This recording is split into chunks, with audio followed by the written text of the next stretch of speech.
Hello बच्चों, क्या हाल चाल। मैं अनुराग खरे और ये आपका अपना चैनल अपना पढ़ाई अड्डा। आज हम लोग जो टॉपिक करेंगे वो है laws of motion. So laws of motion आज का अपना टॉपिक है। अच्छा, लॉज ऑफ मोशन के लिए सबसे पहले मोशन क्या है ये हम लोग जान चुके हैं, ठीक है। इससे पहले हम लोगों ने मोशन इन स्ट्रेट लाइन और मोशन इन प्लेन कर लिया है। तो लॉज ऑफ मोशन में मोशन क्या है ये तो हमें पता है, अब इसके लॉज क्या है वो हम लोगों को सीखना है, ठीक है। तो देखो, अभी तक हम लोग ये जान चुके थे कि कोई भी ऑब्जेक्ट अगर रेस्ट पे है, कोई भी ऑब्जेक्ट अगर रेस्ट पे है तो it need some external effort to change its state, ठीक है।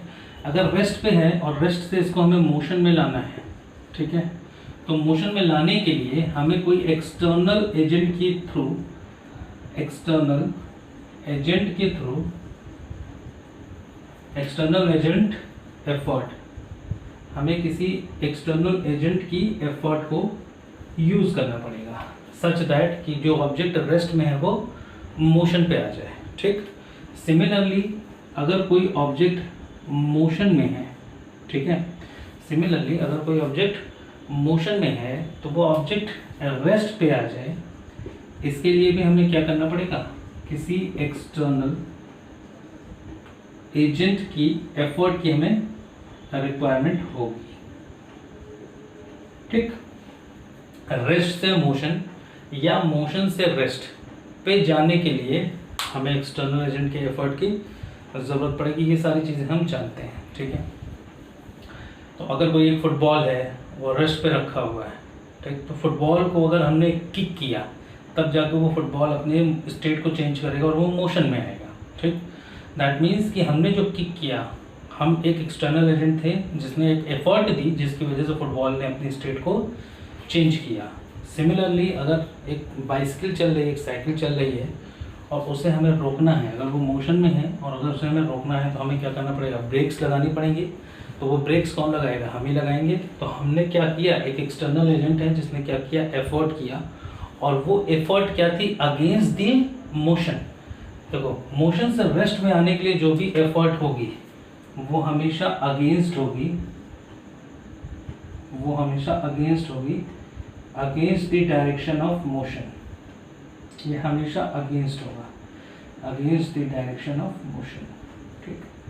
इतनी सारी चीज़ें हम लोगों को पता थी पहले से, इसमें कोई भी नई चीज़ नहीं थी, ठीक। अब जरा एक कंसेप्ट हम लोग थोड़ा सा और सोचते हैं कि रेस्ट से मोशन की बात हो गई और मोशन से रेस्ट की बात हो गई। ये यहाँ से दिख रहा है मोशन की स्पेलिंग, नहीं, तो against the direction, against the direction of motion, ठीक। अच्छा, इतनी चीज़ तो हम लोग जानते थे। रेस्ट से मोशन के लिए हमें एक्सटर्नल एफर्ट चाहिए, मोशन से रेस्ट के लिए हमें एक्सटर्नल एफर्ट चाहिए।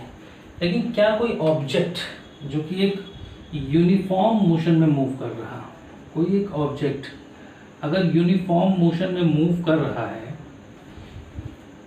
तो यूनिफॉर्म मोशन में क्या हमें किसी एक्सटर्नल एफर्ट की ज़रूरत पड़ेगी? हाँ, यूनिफॉर्म मोशन मतलब कोई भी ऑब्जेक्ट एक कांस्टेंट वेलोसिटी से चल रहा है। कांस्टेंट वेलोसिटी में क्या होता है, देखो, अभी तक बहुत सारे बच्चों को यूनिफॉर्म मोशन में कंफ्यूजन बना रहता है। क्यों? आप लोग 11th में आ गए, 9th पढ़ लिए, 10th पढ़ लिए, 10th तक जो भी पढ़े वो यही पढ़े कि यूनिफॉर्म मोशन में क्या होता है, वेलोसिटी कांस्टेंट होती है, ठीक।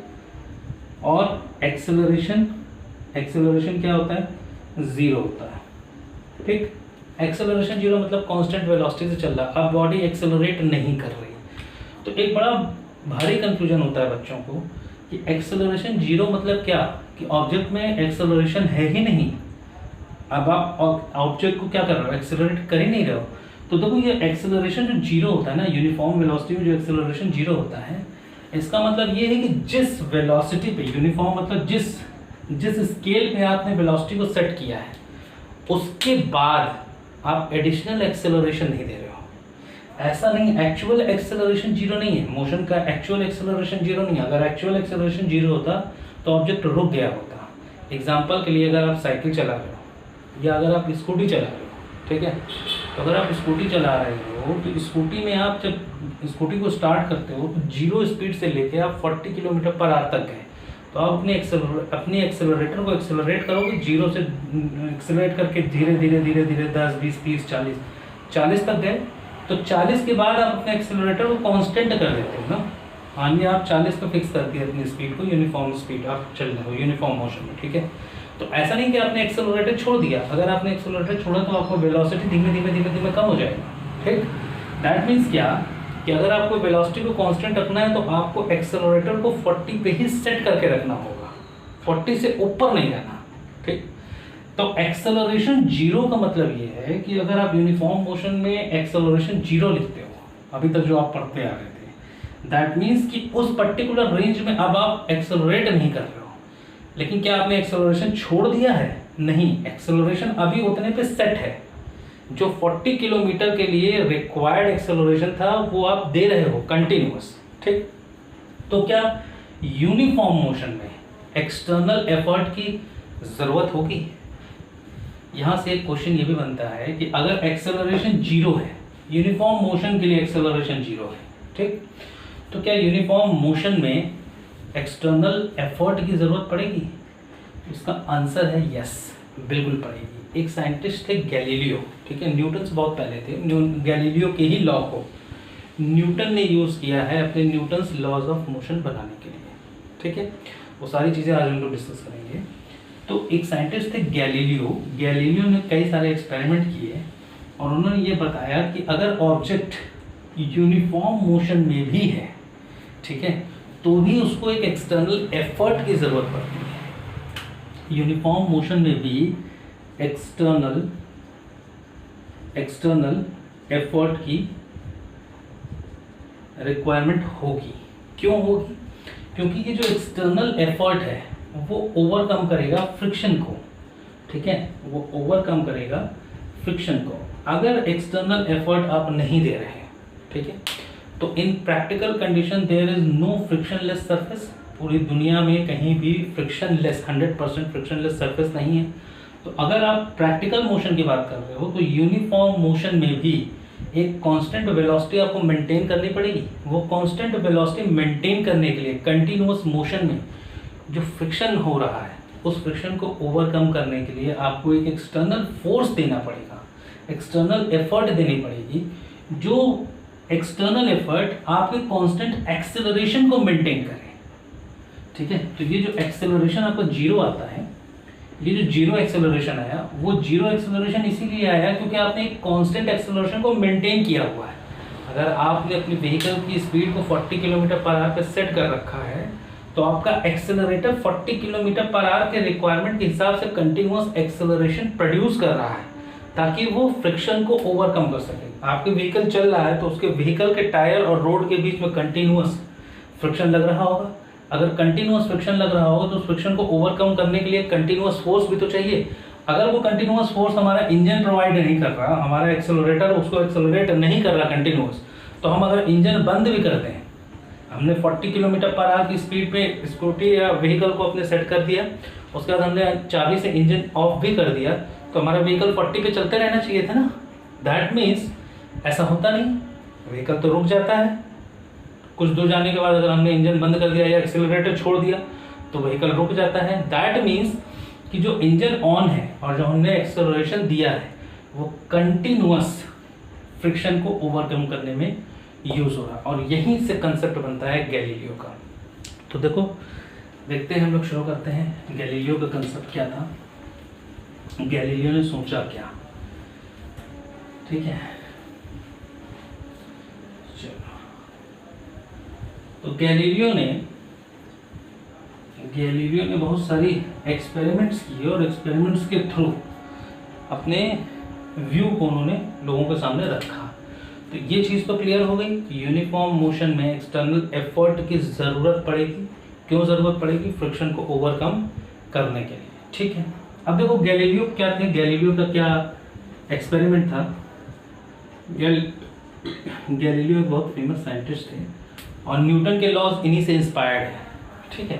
तो गैलीलियो ने अपना लॉ ऑफ इनर्शिया दिया था, इसीलिए न्यूटन के फर्स्ट लॉ को लॉ ऑफ इनर्शिया भी कहते हैं, ठीक है। तो गैलीलियो ने एक ऑब्जर्वेशन की, एक प्रैक्टिकल किया, जिसको उन्होंने नाम दिया लॉ ऑफ इनर्शिया, ठीक है। तो लॉ ऑफ इनर्शिया क्या है गैलीलियो का? गैलीलियो ने जो एक्सपेरिमेंट किया, इनर्शिया बोले तो अपने स्टेट को रिटेन करना, इनर्शिया मतलब किसी भी चीज़ को रिटेन करना, अपने स्टेट को, अपनी पोजीशन को रिटेन करना, उसको हम लोग कहते हैं इनर्शिया, ठीक है। तो देखो गैलीलियो ने पहला एक्सपेरिमेंट क्या किया, उन्होंने दो इंक्लाइंड प्लेन लिए, ठीक है।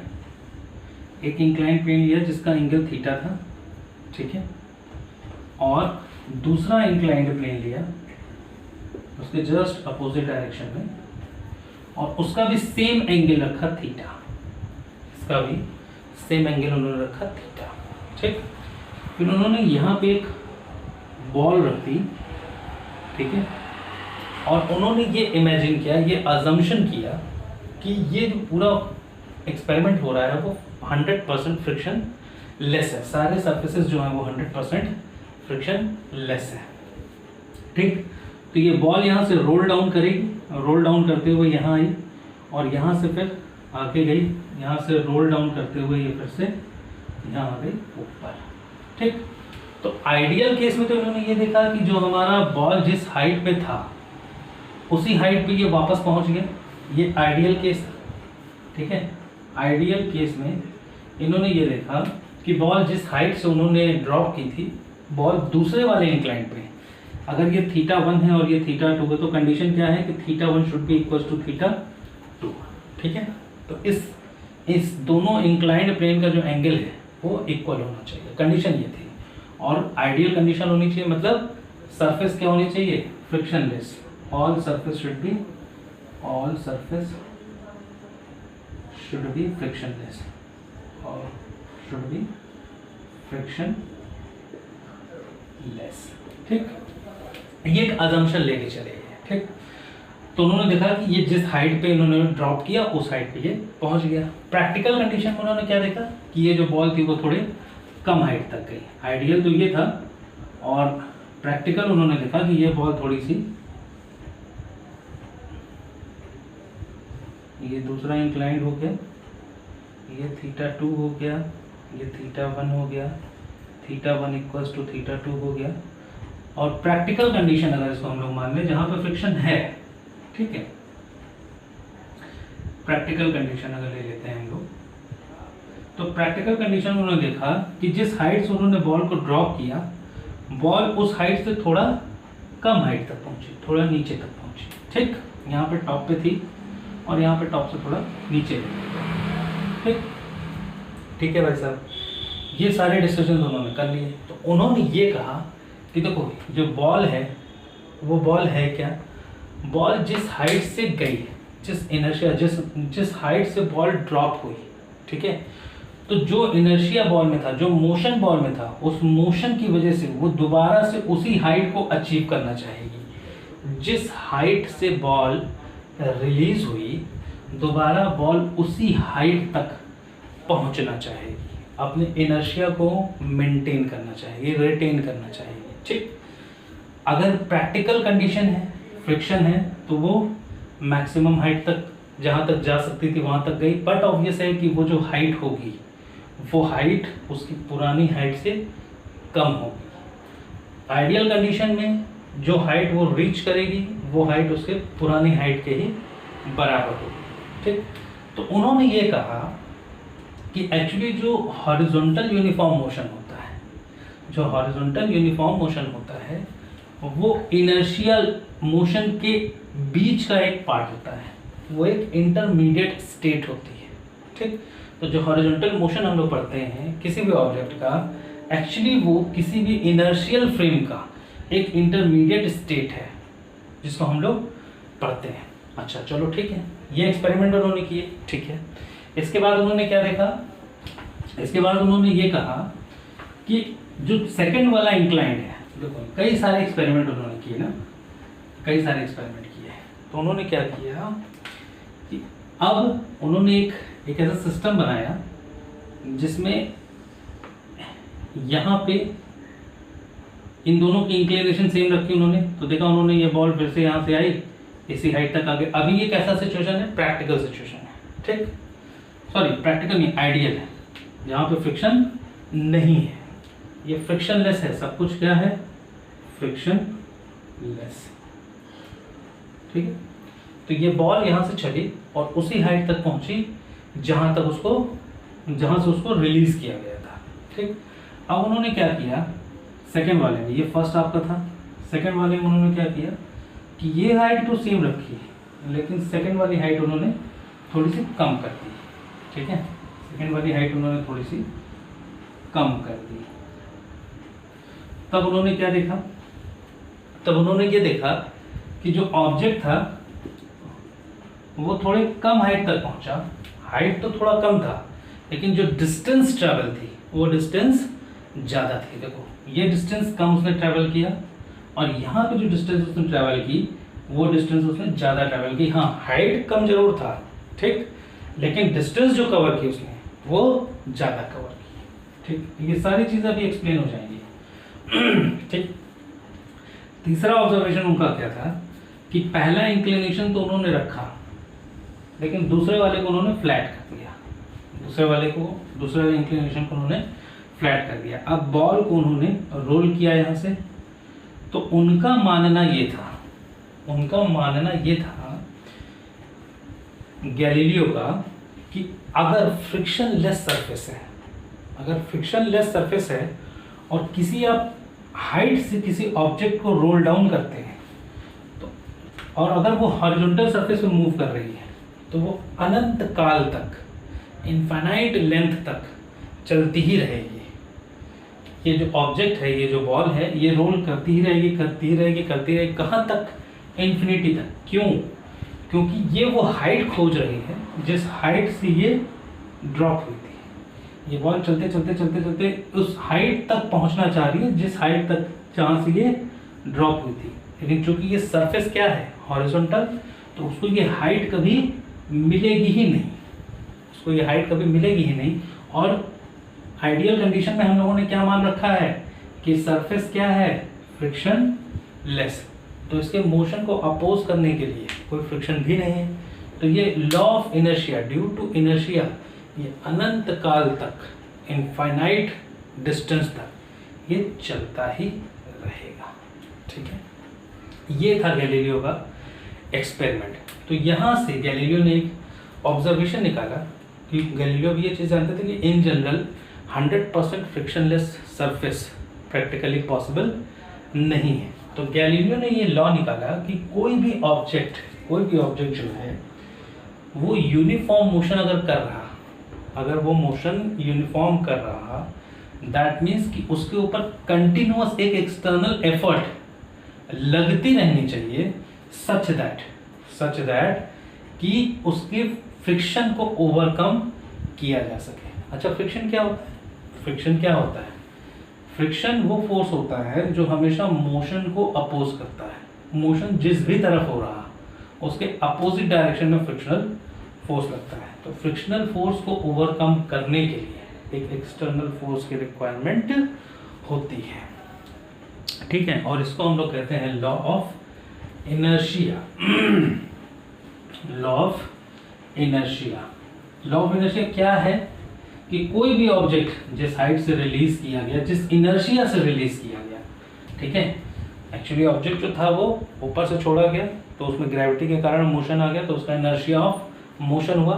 वो मोशन से चलते उसी हाइट तक वापस पहुंचना चाहेगा जिस हाइट से वो रिलीज हुआ था। क्यों ऐसा होगा? क्योंकि जब ऑब्जेक्ट किसी हाइट पे रहा होगा तो उसके पास पोटेंशियल एनर्जी रही होगी। वो पोटेंशियल एनर्जी धीरे धीरे ग्रेविटी की वजह से चेंज हो गई होगी काइनेटिक एनर्जी में, और उस काइनेटिक एनर्जी को ओवरकम करने के लिए फ्रिक्शन था नहीं, क्योंकि जो सरफेस थी वो कैसी थी? फ्रिक्शनलेस। तो वो जो काइनेटिक एनर्जी थी वो कभी जीरो ही नहीं हुई, तो ऑब्जेक्ट चलता चला गया। एनर्जी ऑलवेज रिमेन कंजर्व ना, it can neither be created nor be destroyed. तो जो पोटेंशियल एनर्जी थी वो काइनेटिक में कन्वर्ट हुई और काइनेटिक एनर्जी की वजह से वो चलता चला गया, ठीक है। दैट इज कॉल्ड इनर्शिया, ठीक है। तो तो अब देखो यहाँ से न्यूटन ने अपना फर्स्ट लॉ जो डिराइव किया वो कैसे, न्यूटन ने इस चीज़ को यूज़ कैसे किया। अब हम लोग बात करने जा रहे हैं Newton's first law. Newton's first law, तो न्यूटन ने इस चीज़ को अपने लॉ में कैसे डिराइव किया। उन्होंने ये चीज़ देख ली ना, उन्होंने जब गैलीलियो के लॉ ऑफ इनर्शिया को स्टडी किया तो उन्होंने ये देखा कि जो यूनिफॉर्म मोशन था उस पर भी फोर्स लग रहा था, यूनिफॉर्म मोशन जो था उस पर भी फोर्स लग रहा था, लेकिन उसका जो नेट फोर्स था वो ज़ीरो था। ठीक है, इसलिए मैंने शुरुआत में कहा था कि जो नेट वर्ड है उसको ध्यान से देखना वो जरूरी है। ठीक है, उसकी ज़रूरत पड़ेगी। तो देखो न्यूटन का फर्स्ट लॉ क्या था कि every object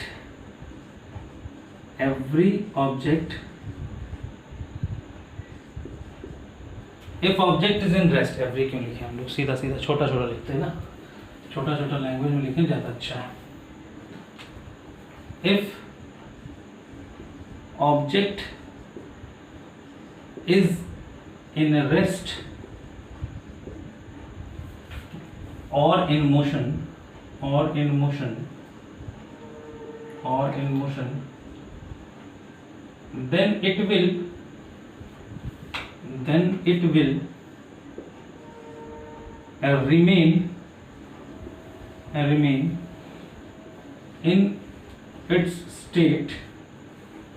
then it will remain in its state, until and unless an external effort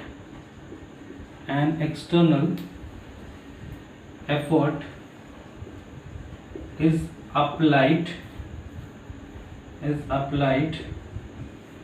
on it। ठीक है, तो ये तो न्यूटन का फर्स्ट लॉ था। अब ये फर्स्ट लॉ से इन्होंने कहना क्या चाहा, इन्होंने कहना ये चाहा कि an external effort is applied on it से क्या मतलब है, जो भी ऑब्जेक्ट है अगर वो रेस्ट पे है या वो मोशन में है, ठीक है, तो उसके रेस्ट या मोशन की स्टेट को चेंज करने के लिए हमें एक एक्सटर्नल एफर्ट देना पड़ेगा ना। अगर वो मोशन में है तब भी तो उसके ऊपर फोर्स तो लग ही रहा है ना, फोर्स तो लग ही रहा है, तो उस फोर्स को अपोजिट डायरेक्शन में, अगर वो मोशन में है, लेट अस सपोज कि कोई एक ऑब्जेक्ट है जो इस तरफ मूव कर रहा है, मान लिया 4 मीटर पर सेकंड से, ठीक है, और ये मोशन में, हम इसके स्टेट को चेंज करना चाह रहे हैं, इसको हम रेस्ट में लाना चाह रहे हैं, मतलब इसको रोकना चाह रहे हैं। तो अगर ये मोशन में है 4 मीटर पर सेकंड से इस तरफ ये चल रहा, ईस्ट डायरेक्शन में अगर चल रहा, तो अगर हमें ब्रेक्स लगाने हैं या इसको रेस्ट में लाना है तो हमें एक 4 मीटर पर सेकंड का ही वेलोसिटी, एक्सेलरेशन, फोर्स, एनीथिंग, कोई एक एक्सटर्नल एफर्ट अपोजिट डायरेक्शन में लगाना पड़ेगा जो इसके ऊपर 4 मीटर पर सेकंड की वेलोसिटी इम्प्लीमेंट कर सके, ठीक, जिसकी वजह से ये ऑब्जेक्ट क्या हो जाएगा, रुक जाएगा। 4 मीटर पर सेकंड की वेलोसिटी इस तरफ, 4 मीटर पर सेकंड की वेलोसिटी इस तरफ, दो इक्वल एंड अपोजिट वेलोसिटीज होंगी तो दोनों एक दूसरे को कैंसिल कर देंगी, ये ऑब्जेक्ट रेस्ट पे आ जाएगा। तो an external effort is applied on it, ठीक। अच्छा, ये तो बात आ गई, बात क्लियर होगी, समझ में आ गई। बचपन से पढ़ते भी आ रहे हैं न्यूटन का लॉ, तो आप लोग मेरे ख्याल से 8 या 9 से पढ़ते आ रहे हो, ठीक है। नई बात क्या है, यूनिफॉर्म मोशन के लिए न्यूटन ने क्या कहा, न्यूटन ने ये कहा कि in case of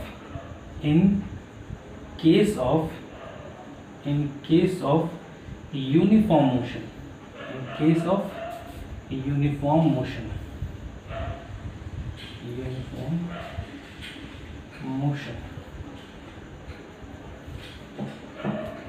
in case of uniform motion, the net force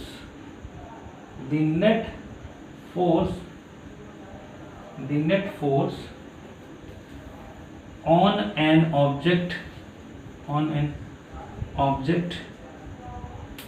should be zero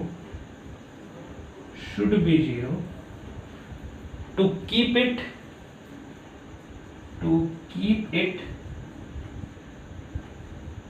in uniform motion,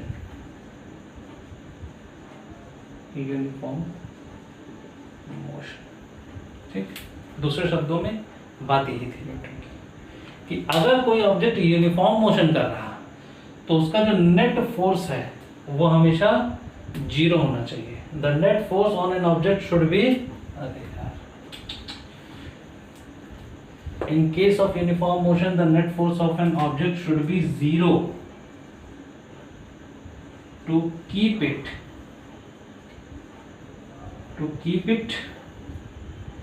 in uniform motion। ठीक है, in case of uniform motion the net force of an object should be 0 to keep it in uniform motion। किसको? Object को। अब देखो, अगर object जो है मान लिया 40 किलोमीटर पर आवर की स्पीड से कोई ऑब्जेक्ट यहां पे चल रहा, ठीक, कोई ऑब्जेक्ट यहां पे 40 किलोमीटर पर आवर की स्पीड से चल रहा, ठीक, तो ये इसकी अगर यूनिफॉर्म वेलोसिटी है तो इसके जो टायर्स हैं और जो रोड्स हैं इस पे एक फ्रिक्शन फोर्स लग रहा होगा। ये अगर Fr है, मान लिया ये फ्रिक्शनल फोर्स है, ठीक है, और हमें 40 किलोमीटर पर आवर की स्पीड को मेंटेन भी करना है, तो इतनी वेलोसिटी तो हमको चाहिए ही चाहिए। दैट मीन्स क्या कि हमें एक एक्सटर्नल फोर्स इधर चाहिए होगा, F एक्सटर्नल, जो F एक्सटर्नल कंटिन्यूअस इस फ्रिक्शनल फोर्स को क्या करे, ओवरकम करता रहे, ताकि ये वेलोसिटी हमारी मेंटेन होती रहे। अदरवाइज अगर ये एक्सटर्नल फोर्स नहीं होगा तो क्या होगा, ये फ्रिक्शनल फोर्स धीरे धीरे धीरे धीरे इस व्हीकल को क्या करेगा, रोक देगा। ठीक है, तो ये था हमारा न्यूटन का फर्स्ट लॉ, जो कि इंस्पायर्ड था गैलीलियो साहब के एक्सपेरिमेंट से। अगले वीडियो में हम लोग करेंगे न्यूटन का सेकेंड लॉ और थर्ड लॉ। आज के लिए इतना ही, पढ़ाई करते रहिए। All the very best.